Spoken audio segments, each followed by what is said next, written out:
पुनः नमस्कार साथियों, आप सभी का मैं सरवणराज जोश नीट जेआरएफ के प्लेटफॉर्म पे स्वागत करता हूं। आज के इस कक्षा में पेपर वन के कक्षा में यूनिट नंबर 3, जो आप जानते हैं कि हमारा जो मुहिम है मिशन जेआरएफ, इसके अंतर्गत हम लोग पेपर वन जो सबसे महत्वपूर्ण है, क्योंकि सब किसी भी स्टूडेंट्स के जेआरएफ क्रैक करने के लिए बिना पेपर वन का संभव नहीं है। जो 50 क्वेश्चंस आते हैं 100 मार्क्स का, ये बहुत ही ज़रूरी होता है। इस कड़ी में हम लोगों ने यूनिट 1 कंप्लीट हम लोगों ने करवा दिया है, आपको प्लेटफॉर्म पे मिल जाएगा। यूनिट 2 भी कंप्लीट करवा दिया है। यूनिट 3 जिसको हम कहते हैं कॉम्प्रीहेंशन का भी एक लेक्चर कंप्लीट हो चुका है। आप जाके ऑलरेडी एक लेक्चर को देखिए, उसके बाद दूसरे लेक्चर में हम लोग प्रवेश करेंगे। आज आप जानते हैं कि हम लोग जो खास करके केबीएस मैदान जो सबसे महत्वपूर्ण बुक मानी जाती है यूजीसी नेट क्लियर करने के लिए, पेपर वन के पुस्तक के लिए, इसका भी मैं संक्षिप्त आपको दे रहा हूँ।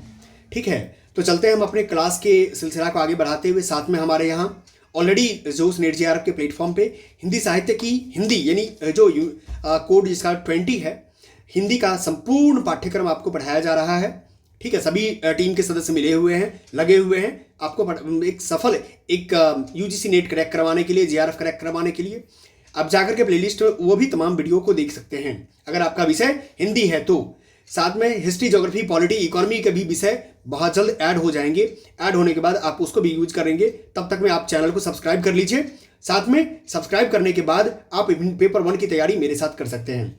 यूनिट 1, यूनिट 2 तब तक में देखिए, यूनिट 3 आपका चल रहा है। साथ में पेपर वन के लिए कंप्लीट पीवाईक्यू का भी मैं एलआईसी 10 शेयर का करवा दूंगा, जिससे कि आपके समझ विकसित हो जाए। कॉन्सेप्ट तो हो ही जाएगा, प्लस क्वेश्चन भी आपके साथ हो जाएगा। चलते हैं हम लोग अपने क्लास की ओर, आगे कक्षा को प्रारंभ करते हैं। आपको पता है इससे पहले हम लोगों ने आरसी यानी रीडिंग कॉम्प्रिहेंशन क्या होता है उसको लेकर तमाम हम लोगों ने जानकारी इकट्ठा करने की कोशिश किया।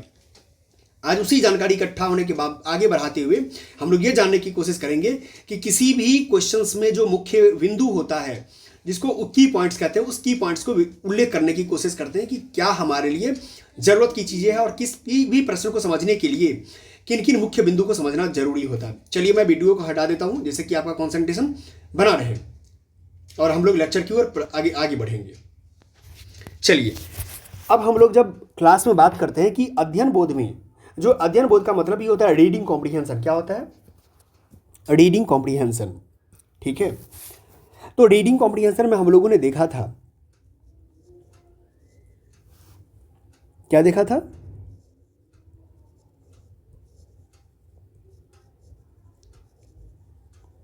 Reading comprehension. ठीक है, तो रीडिंग कॉम्प्रिहेंशन में हम लोगों ने देखा कि किस प्रकार से इसका डेफिनेशन क्या होता है, इसकी खासकर क्लासिफिकेशन क्या होता है। हम लोग ये नहीं देखा। डेड एंड मार्टिन का जो एक अध्ययन बोध के ऊपर जो परिच्छेद था उसको मैंने देखा, कुछ वोकैबुलरी को भी देखने में की समाधान किया। दूसरा बात, सबसे अच्छी चीज़ समाधान दिशा निर्देश, जो सॉल्यूशन गाइडेंस जिसको बोलते हैं, उसको भी हम लोग ने देखा। आज इस कड़ी में हम लोग ये देखेंगे कि अध्ययन बोध प्रश्नों को कई श्रेणियों में वर्गीकृत किया जा सकता है। वर्गीकरण देखेंगे, प्रश्नों का वर्गीकरण, ठीक है। जब प्रश्नों के वर्गीकरण की ओर हम आगे बढ़ते हैं तो पहला ही पॉइंट मेरा आता है, पहला पॉइंट बनता है कि मुख्य विषय या केंद्रीय विचार। क्या आता है? मुख्य विषय या केंद्रीय विचार।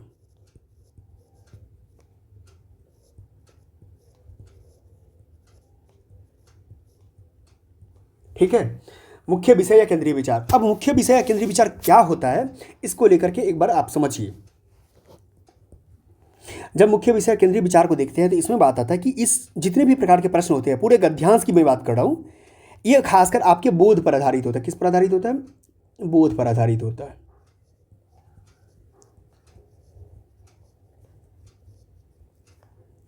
ठीक है, बोध पर आधारित होता है।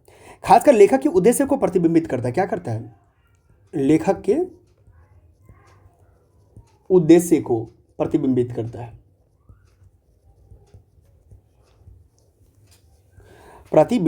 ठीक है, कि लेखक कहना क्या चाह रहा है, उसका ऑब्जेक्टिव्स क्या है। ठीक है, इस प्रश्न को अगर इस बात का भी बोध होता है कि पाठक जो है किस सीमा तक विषय वस्तु को समझ पाएगा, यानी पाठक के दृष्टिकोण से भी होता है, पाठक के दृष्टिकोण से किसके लिए? खास करके समझ विकसित को लेकर के।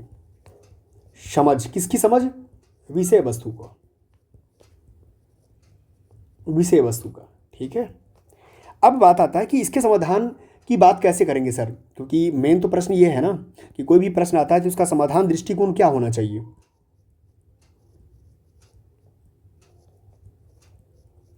समाधान दृष्टिकोण,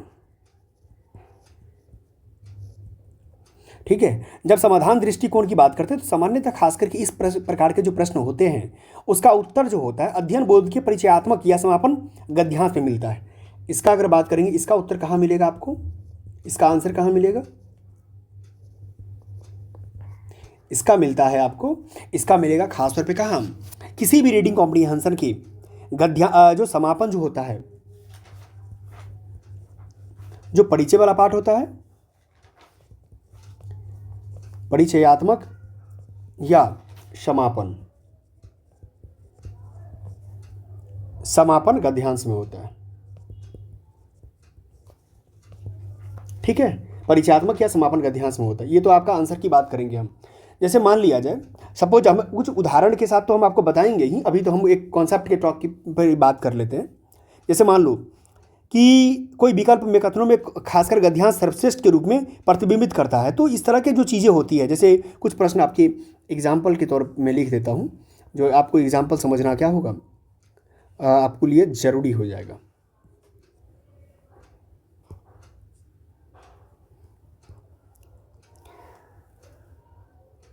प्रश्न में रहेगा कि मतलब गद्यांश जो है सर्वश्रेष्ठ, क्योंकि प्रश्न की प्रकृति को समझना बहुत जरूरी है।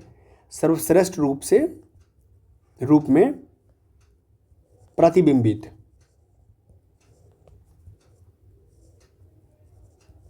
करता है।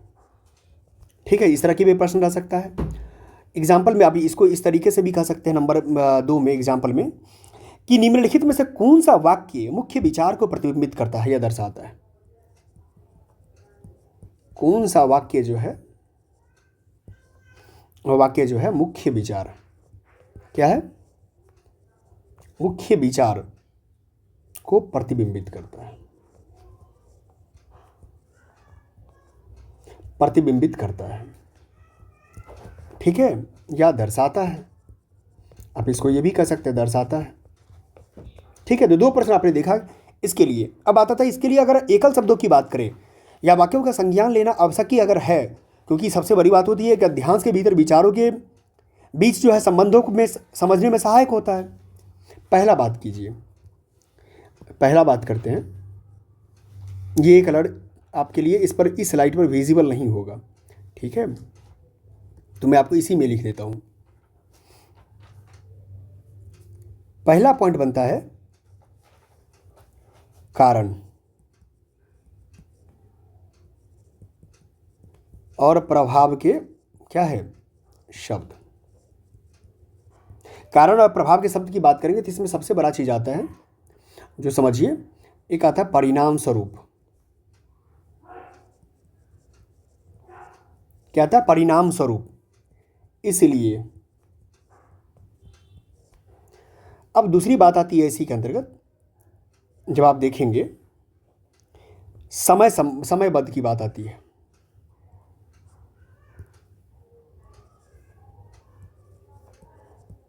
समय शब्द, समय शब्द में क्या आएगा? समय शब्द में आता है इस बीच, पहले ही, क्या आता है? पहले ही। इस तरह के आपको लाइन रहेगा। तीसरा जो बात आता है विपरीतार्थक शब्द में, विपरीतार्थक शब्द। ठीक है, इसका अगर देखें विपरीतार्थक शब्द में क्या रहेगा? इसके विपरीत, इसके विपरीत। ठीक है, या उल्टे। नेक्स्ट अगर बात करें तो नेक्स्ट में आता है संयोजन शब्द की बात करेंगे। संयोजन शब्द में, संयोजन शब्द में क्या आता है पॉइंट? इसके अलावा भी, अलावा भी। ठीक है, नेक्स्ट आता है बलपूर्वक शब्द।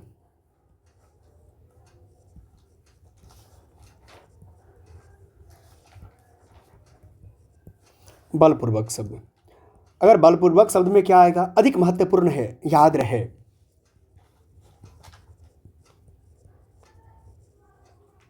अधिक महत्वपूर्ण है, या दूसरा याद रहे।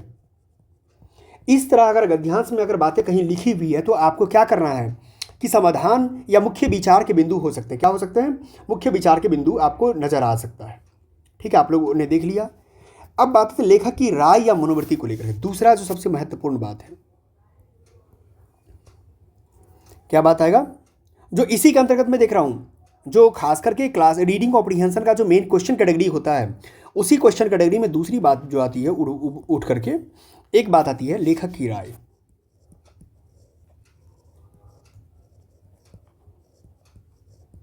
लेखक की राय और मनोवृत्ति, जिसको कहते हैं मनोवृत्ति। ठीक है, ऑथर्स ओपिनियन एंड एटीट्यूड की बात आती है। क्या आती है? ऑथर्स ओपिनियन एंड एटीट्यूड की बात आती है। अब देखिए, अगर इसको हम देखें तो इस तरह के प्रश्न जो होते हैं लेखक पर आधारित होते हैं। क्या होता है?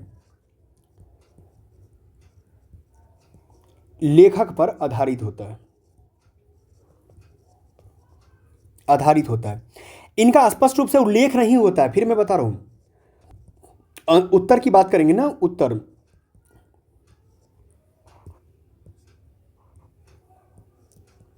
स्पष्ट रूप से उल्लेख नहीं,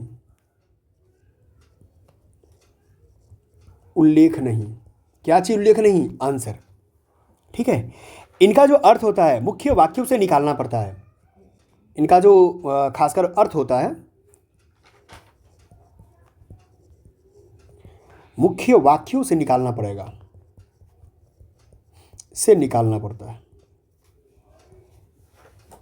निकालना पड़ता है। ठीक है, खासकर इसके प्रकार के जो प्रश्न होते हैं इस प्रकार गढ़े जाते हैं ताकि यह पता चल सके कि पाठक लेखक की मनोवृत्ति, ज्ञान, लेखन शैली, पदावली आदि का विश्लेषण करने की क्षमता रखता है।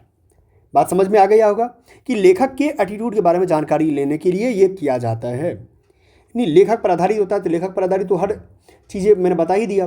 मनोवृत्ति हो गया, ज्ञान हो गया, ठीक है, लेखन शैली हो गया। ठीक है, इन सब चीज़ों पर होता है। ठीक है, इसके लिए पाठक की खासकर के लेखक के साथ जो है समानुभूति होना अनिवार्य है। क्या है?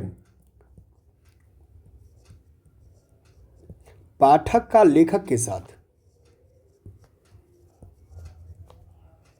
समानुभूति यानी एम्पैथेटिक होना जरूरी है, अनिवार्य है।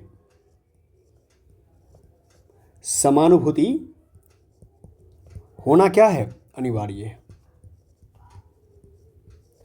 ये अब समझ लिए लेखक की राय और मनोवृत्ति रहेगा तो किन किन चीज़ों को ध्यान रखना है। अब आता है कि सर इसका समाधान दृष्टिकोण सॉल्यूशन अप्रोच क्या होगा।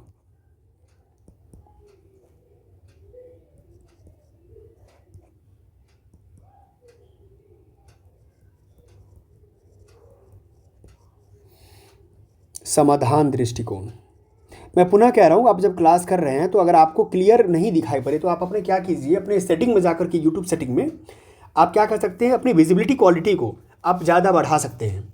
ठीक है, आप एडवांस कर सकते हैं। एडवांस में जितना भी जा करके देखना हो, जहाँ क्लियर आ रहा है वहाँ पर बढ़ाएंगे तो आपको वीडियो क्या हो जाएगा, क्लियर दिखेगा आपको।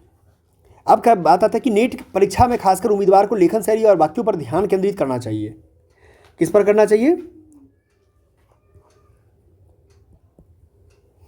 किसी की लेखन शैली और वाक्यों पर ध्यान केंद्रित,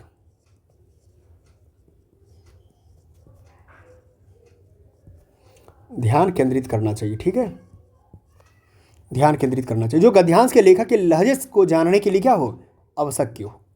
मान लिया जाए यदि गद्यांश का कोई भाग प्रश्न में ही हो, प्रश्न के रूप में ही हो गद्यांश का कोई भाग, तो परिणाम स्वरूप उसके तर्क पक्ष पर विशेष ध्यान देना चाहिए। क्या करना है? तर्क पक्ष पर ध्यान देना है, तर्क पक्ष पर विशेष ध्यान। ठीक है, तर्क पक्ष पर विशेष ध्यान देने की जरूरत है। यहाँ पर इस बात पर भी ध्यान देना आवश्यक होता है कि कोई भी परीक्षार्थी मान लिया जाए विशेषण या क्रिया विशेषण पर विशेष ध्यान देते हैं तो भी उनके मनोवृत्ति के बारे में पता चल जाता है। किसके बारे में ध्यान देना है? विशेष ध्यान तर्क पक्ष पर। इसके साथ साथ मैं यहां लिख देता हूं विशेषण पे और क्रिया विशेषण पे। विशेषण पर फोकस करना है ज़्यादातर। ठीक है, शब्द जो होते हैं मन और विचारों की तीव्रता को दर्शाता है, ये तो बात आपको पता ही है। अगर वो एग्जाम्पल की बात करें आप, तो एग्जाम्पल की अगर बात करते हैं तो कह सकते हैं गद्यांश में लेखक का स्वर या लहजा क्या है। क्या कह सकते हैं? गद्यांश में लेखक का स्वर या लहजा क्या है। लहजा क्या? इस तरह के प्रश्न अगर आते हैं तो आप मनोवृत्ति को ही चेक कर पा रहे हैं। ठीक है, अगर कभी पूछ देता है कि लेखक के अनुसार इस समस्या का तार्किक हल क्या हो सकता है, तो मैंने आपको क्या बताया तर्क पक्ष पर ध्यान देने के लिए, तो तार्किक हल भी आपको पूछ सकता है दूसरे में कि लेखक के अनुसार तार्किक हल क्या है। तार्किक हल क्या है? ठीक है, तो आप इस तरह की जानकारी दे सकते। तीसरी बात अब नेक्स्ट आती है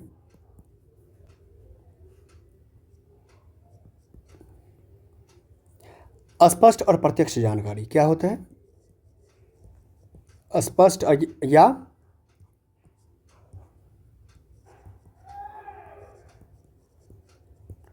प्रत्यक्ष जानकारी की मतलब बात आती है एक्सप्लिसिट और डायरेक्ट इन्फॉर्मेशन की बात आता है।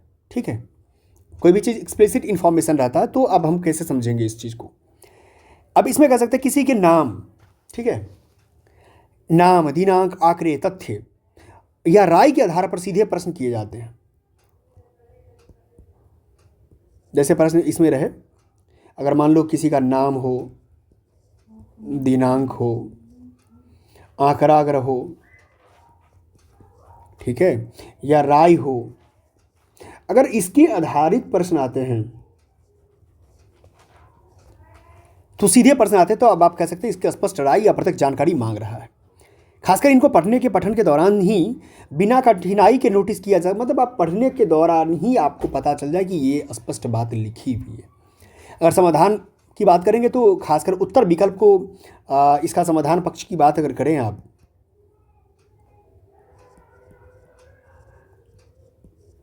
समाधान दृष्टिकोण, अगर इस तरह का लाइन रहे तो कैसे इसको समझेंगे। उत्तर खास करके विकल्प को प्रत्यक्ष रूप से गद्यांश में ही चयन किया जा सकता है। अगर मान लिया गद्यांश में ही स्पष्ट तौर पे क्या रहेगा, आपको मेंशन किया हुआ रहेगा।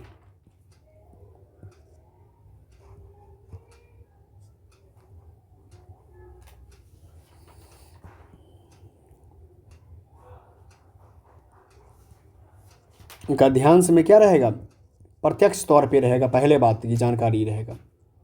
ठीक है,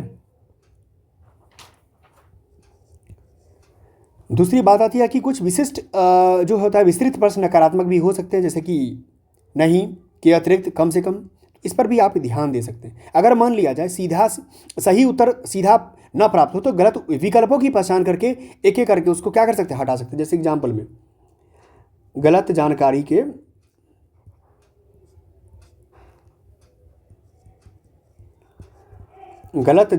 के आधार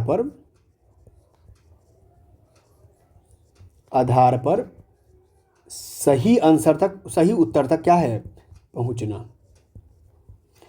डेटा मान लो कि दिया है कि 25% ग्रोथ बढ़ेगा, उसमें दे दिया कि 75% बढ़ेगा, तो 75% को समझ रहे हैं कि गलत है, तो इसके माध्यम से क्या कर सकते हैं, हम गलत उसको बना सकते हैं। ठीक है, तो काफ़ी इसमें आप समझिए कि गलत उत्तर गए। अब इसके लिए बात आती है काफ़ी धैर्य, विवेक और अभ्यास की आवश्यकता होती है। मैं फिर बता रहा हूँ, आपको ध्यान से क्वेश्चन की प्रैक्टिस करनी पड़ेगी हमारे प्लेटफॉर्म पे। खासकर प्रश्न को पहले ही एक या अधिक बार पढ़ना भी सहायक होता है। कई बार प्रश्न को बिना पढ़े भी विद्यार्थी बनाते हैं। मैं कहता हूँ बिना पढ़े नहीं बनाना चाहिए। कम से कम रीडिंग कॉम्प्रीहेंशन को तो एक बार पढ़ना ही चाहिए। ठीक है, तो परीक्षार्थी को यह चाहिए कि कोई भी परीक्षार्थी हो कि गद्यांश के अंश के ध्यान केंद्रित करे और उत्तर मिलने की अधिक संभावना वगैरह होती है। ठीक है, तो ये चीज़ अगर एग्जाम्पल में अगर बात करें कि एग्जाम्पल कैसा कैसा रहता है, तो मैं आपको एग्जाम्पल कुछ बता देता हूँ। कि कौन सा विकल्प सत्य है, कौन सा विकल्प क्या है, सत्य है। इस तरह के आपको मिलेंगे प्रश्न। कौन सा तत्व आज के युवाओं के लिए मतलब कुछ इस तरह की बातें रहेगी। अब नेक्स्ट हम चलते हैं। अब आता है कि जो एक तो होता है स्पष्ट मिल गया जानकारी, एक होता है अंतर्निहित सूचना, होता है जो अंदर में इंप्लिसिट होता है। ठीक है,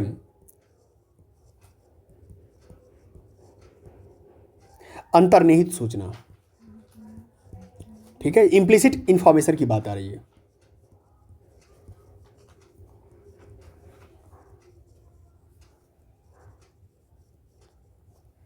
अब इम्प्लिसिट इंफॉर्मेशन की बात आती है तो यहां देखिए, अगर खास करके इस प्रकार के जो प्रश्न आते हैं, प्रश्नों के खास उत्तर गद्यांश में स्पष्ट रूप से उपलब्ध नहीं होते। उत्तर गद्यांश में स्पष्ट रूप से उल्लेख नहीं, स्पष्ट रूप से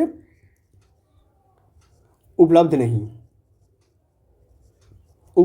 होंगे। ये बात को ध्यान रखिएगा, कई कई कई बार ऐसा होता है। बल्कि गद्यांश में निहित होते हैं, मतलब वो डायरेक्ट आपको दिखेगा नहीं, बट उसमें रहेगा जरूर। ठीक है, इससे बोध क्षमता, ध्यान से पढ़ने की जरूरत है, इसको ध्यान से पढ़ने की आवश्यकता। ठीक है, ध्यान से पढ़ने की आवश्यकता है। अब ये जब पता चल गया तो इसके समाधान पक्ष में क्या बात करेंगे आप।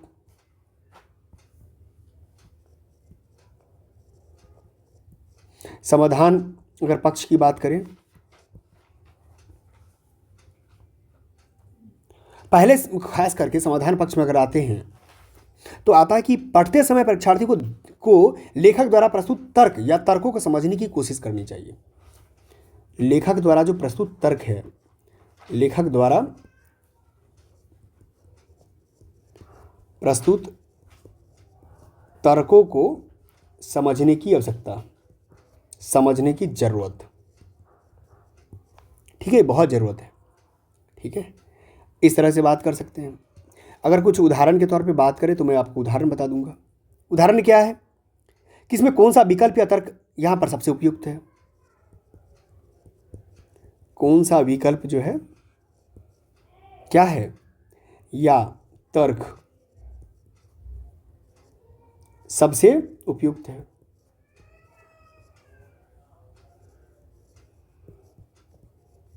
इस तरह से आपसे प्रश्न पूछा जा सकता है। अब आगे आता है कि अगर अगला बात करें कि किस तरह के और भी प्रश्न बनते हैं, तब भाषा अभिव्यक्ति प्रश्न भी बन सकता है। भाषा अभिव्यक्ति प्रश्न, इसको क्या कहते हैं, लैंग्वेज एक्सप्रेशन क्वेश्चन भी होते हैं। ठीक है, लैंग्वेज एक्सप्रेशन क्वेश्चन भी होते हैं। ये क्या होता है कि इस प्रकार के प्रश्नों का जो उत्तर होता है गद्यांश में उपयुक्त विशिष्ट शब्द, उत्तर जो होता है गद्यांश में विशिष्ट शब्द, मुहावरा या वाक्यांश, वाक्यांश के आधार पर होता है, दिया जाता है। ठीक है, दिया जाता है। ये बात आप समझ में आ गया। यह खास करके अनुलोम या विलोम पर भी आधारित हो सकते हैं। अनुलोम या विलोम, अपोजिट पर आधारित, ठीक है, हो सकते हैं। खासकर पाठक का जो उद्देश्य होता है प्रासंगिक अर्थ समझने के लिए होना चाहिए, न कि शाब्दिक अर्थों को। कोई भी पाठक को क्या होना चाहिए, प्रासंगिक अर्थ समझे। ठीक है, प्रासंगिक अर्थ, कोई भी प्रसंग का अर्थ समझने की बात करना चाहिए। प्रासंगिक अर्थ समझने पर फोकस, समझने पर फोकस करनी चाहिए। ठीक है, अगर संक्षेप में अगर मान लो कहें तो परीक्षार्थी के शब्दों के अर्थ को संदर्भ या प्रसंग के अनुसार ही समझना चाहिए कि हमारी तर्क शक्ति का भी परीक्षण हो जाता है इससे। अगर मान लो समाधान पक्ष की बात करें, इसमें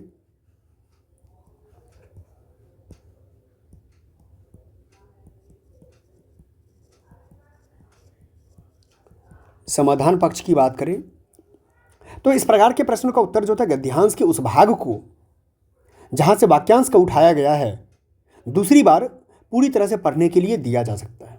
ठीक है, यानी क्या, गद्यांश के दूसरे वाक्यांश को उठाने से होता है। ठीक है, पूरी तरह पढ़ने पर, पूरी तरह पढ़ने पर। ठीक है, कुछ एग्जाम्पल की बारे में बात करेंगे कि सर इसका किस प्रकार एग्जाम्पल बनता है, क्या करता है, जितना अच्छा हो सकता है, क्या अर्थ है, जैसे क्या करता है, क्या अर्थ है, ये सब तरह का कुछ आपको प्रश्न मिलेंगे। नेक्स्ट बात आती है गद्यांश का गठन, ऑर्गेनाइजेशन ऑफ पैराग्राफ।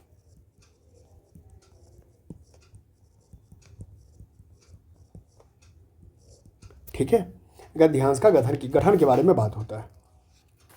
अब देखिए, अब अगर बात करेंगे कि इसके लिए तो कुछ प्रश्न गद्यांश की संरचना एवं लेखक के द्वारा अपने तर्क को व्यक्त करने में के लिए दिया जाता है। ठीक है, संरचना एवं लेखक द्वारा खास करके अपने तर्क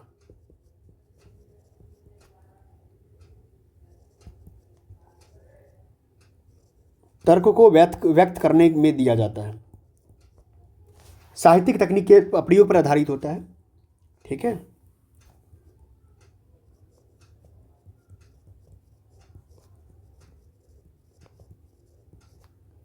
तकनीक के प्रयोग पर अभिव्यक्त होता है। ठीक है, ये आपने समझ ही लिया। इसमें तर्क को मजबूत या कमजोर करने का प्रयास हो सकता है। कोई भी तर्क जो रहेगा उसको मजबूत या क्या कर सकता है, मजबूत या कमजोर कर सकता है, दोनों चीज बन सकता है। क्योंकि वो अपना कभी तर्क ऐसा देगा, जैसे मान लिया जाए, आप जानते हैं कि खास करके ओजोन गैस क्या करता है कि आपके वायुमंडल को गर्म करने का काम करता है, लेकिन अब उसमें कुछ ऐसी बातें लिखी होगी जो आपके तर्क को कमजोर कर देगा। तो ये भी ध्यान देने की जरूरत है। यह प्रश्न खास कर गद्यांश की संरचना का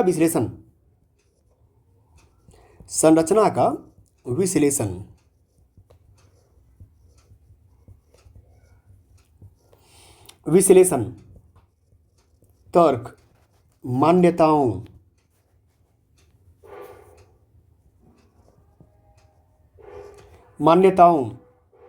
समाधान, तमाम इन मुद्दों पर भी केंद्रित होता है, जिससे कि आप समझ सकते हैं। अगर बात करें इसके समाधान पक्ष के लिए, तो समाधान पक्ष में ये आता है, समाधान पक्ष के लिए तो इसमें होता है कि इसका समाधान करने के लिए एक से अधिक बार पठन अनिवार्य है, क्योंकि कुछ ऐसी गुड बातें होती है। पठन एक से अधिक बार,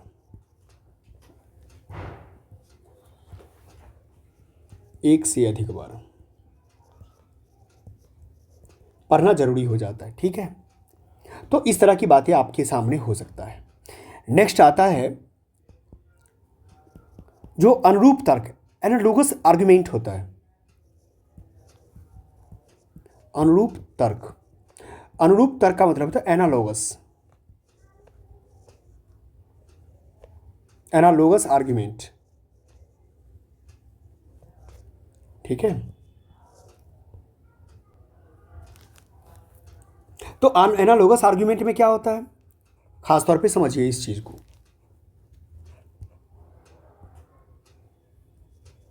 कि एक उम्मीदवार से अपेक्षा की जाती है कि वह ऐसे विकल्प का चयन करे जो गद्यांश में वर्णित तर्क की अवधारणा के रूप में हो।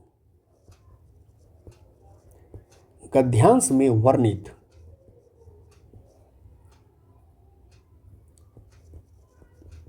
तर्क या अवधारणा के अनुरूप हो। क्या हो,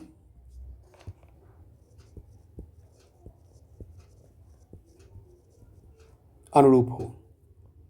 ठीक है, ये बात आप समझ में आ गया।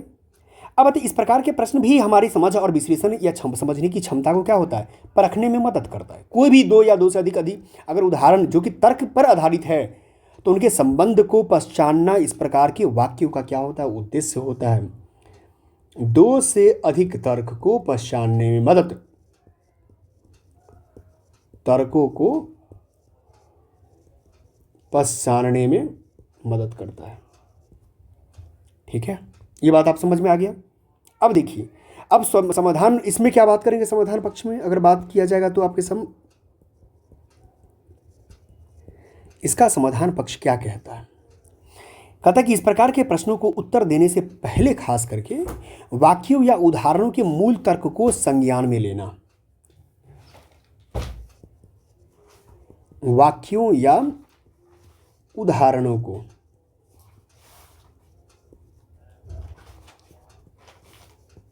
मूल तर्क को संज्ञान में लेना।